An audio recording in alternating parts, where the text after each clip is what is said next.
เศร้าหนุ่มแต่ละกลุ่มกองของการออมขางเมืองสนะสมบูรณ์ร่วมกันปลูกต้นไม้เพื่อเป็นขบวนการหับตอดกองประชุมใหญ่ครั้งที่เก่า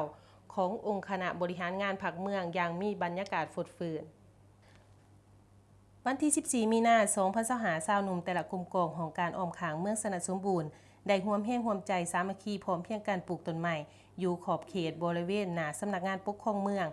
และดอนกลางทางเบตงเขาสำนักงานปกครองเมืองให้มีความสะอาดสวยงามทั้งเป็นแบบอย่างในการปลูกจิตสำนึกให้แก่พ่อแม่ประชาชนชาวหนุ่มวัยหนุ่มและนักเรียนในการเฮ็ดอนามัยเพื่อสร้างสภาพแวดล้อมให้สะอาดจบงาม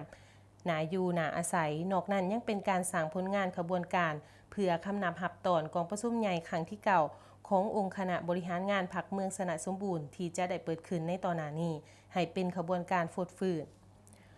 โดยการนำพาขบวนการในครั้งนี้ของฐานนางภูไพทองพิมพ์วงศาเจ้าเมืองสนะสมบูรณ์พร้อมด้วยการนำเมืองมีคณะบริหารงานชาวหนุ่มประชาชนปฏิวัติลาวเมืองเลขาหน่วยชาวหนุ่มตลอดหอดสมาชิกชาวหนุ่มแต่ละกลุ่มกองของการอ้อมขางเมืองเขาห่วมสำหรับต้นใหม่ที่นำมาปลูกในเทื่อนี้มีเพียงต้นอุไรทองชนิดเดียวมีทั้งหมด25ต้นรวมมูลค่า2 ล้านกีบโดยได้รับการสนับสนุนจากคณะพรรคองค์การปกครองเมืองในนี้ก็ได้แบ่งความรับผิดชอบให้